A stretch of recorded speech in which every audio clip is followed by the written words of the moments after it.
You know, it's always a challenge riding with glasses, especially with the full face. Welcome back, everybody. Today's a great day, and we're on the 2025 Honda Grom, which we are going to affectionately call Banana. So, we've got Banana, we're riding around, we've got our 14-tooth sprocket, things are looking up. We got a full tank of gas too, awesome. So a couple videos ago, I tried to change the front sprocket to a 14-tooth, which I did successfully, but then I swapped the chain, and the chain made a huge, terrible racket. And Niche sent me a brand new chain. So we have another Niche chain on here. So we're gonna see if it makes that same noise. So, spoiler alert, I took this out for a test ride, and it started to make that noise again with this chain. And it's the exact same chain as the other one. They both seem like they're perfectly good. They've got all their O-rings, everything's great. So what that tells me is that the issue is probably me. Dang it. That means I probably reached out to support for nothing. Kind of feel bad they sent me a new chain if the old one was great. I think the old one's good. So now I have the chain on, and I rode like that for just a few miles, and then the sound just kind of went away. So we're gonna ride around, we're gonna warm up the chain, and we're gonna just see if that sound is gonna come back. That's the plan.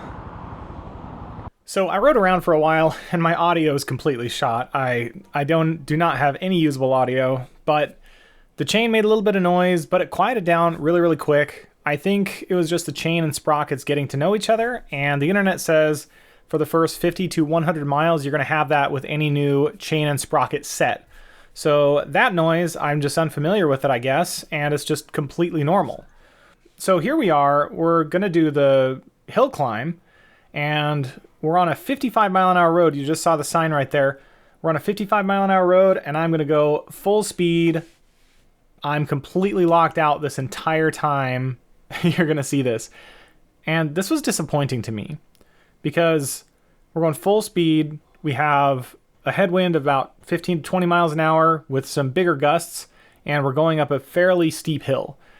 And I was under the impression that with Honda Grom, I'd be able to maintain maybe at least 50 miles an hour with it. I know it's just a small little 10 horsepower bike, but I was just expecting more power out of it. So it makes it so I can't go on any of the roads that are close to me. Go 10 miles in any direction in my city, and you won't be able to ride this bike, which is a little unfortunate. I was hoping I could at least make it up this hill. So let's see how it actually does. We're going downhill right now, and I was a little concerned because we're only hitting 48 miles an hour in a full tuck, and now we're starting to hit that fairly large hill with a little bit of headwind, and see what happens. So I'm in fourth gear. I don't have quite enough power here, so we're going down, and I'm going to shift down to third and go back into a full tuck. So I'm in third gear, right around 8,000 RPM. This should be as much power as I can muster on this thing. And going 37 miles an hour. This thing's pretty slow. And we're on a 55 mile an hour road. 36 miles an hour. We hit 36 miles an hour. Again, 55 mile an hour road. People go 60, 65 on this. And this turns into a 65 mile an hour road where people are going 70 and 75 miles an hour. So it's not lost on me that someone could be going 40 miles an hour faster than me and just come up against me. And to me, that just seems unsafe. I'm so small.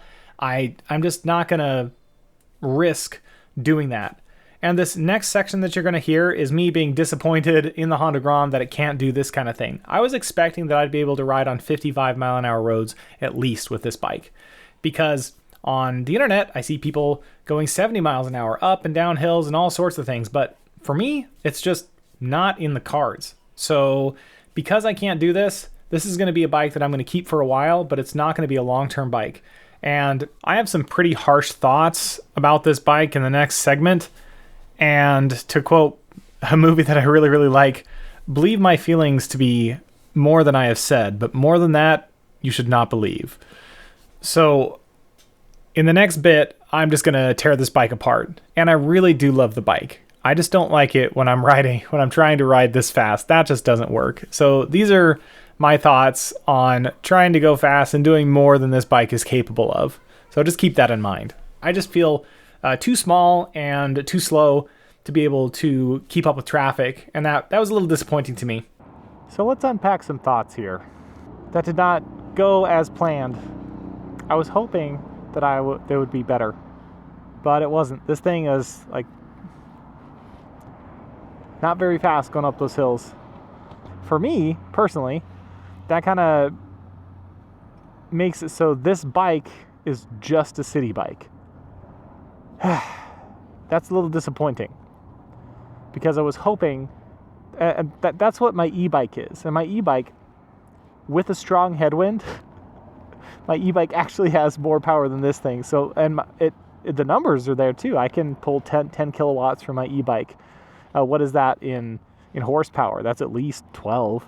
And it weighs, it's half the weight of this. Just so you guys know, it's in my nature to change bikes every single year. I've been doing it for years. I've probably had 15 or 16 bikes over the last 8 or 10 years. I just go through bikes all the time, and it's not that I don't like bikes. I absolutely love bikes, but I just want to ride every single one. And there's some bikes that I love more, and there's some bikes that I love less. And I'd say the Grom is one of those that I absolutely love if it's under 35 miles an hour. It's one of my favorite bikes that I've ever ridden. And then as soon as you get above that, it's lacking. I mean, it's 125cc. Like, what do you expect, right? It's very, very slow, and you can mod it. You can do cams. You can do all this stuff. I want to keep the engine stock because it's super durable. It'll go for 50,000 miles if it's bone stock, and that's kind of what I want. Or if I was doing something to my bike, that's how I would want to start with. So I'm going to leave it as a clean slate for somebody else, and I'm going to ride it while I have it because I've got it registered through this December. It's just not super usable in my area. I think if you had a more urban environment and less suburban, it'd be very, very good. It's such a great bike. Don't get me wrong, it's such a great bike. But I do feel like it's a little dangerous when you're trying to go a higher speed and you can't. If I had a tailwind and I was going up those hills, maybe I could maintain a little bit faster speed, but I can't. I'm not going to just hope that I'm going to have a tailwind if I'm going up a hill. I'm just going to have to assume that my top speed is going to be 35 miles an hour up a big hill. And that's a little too slow.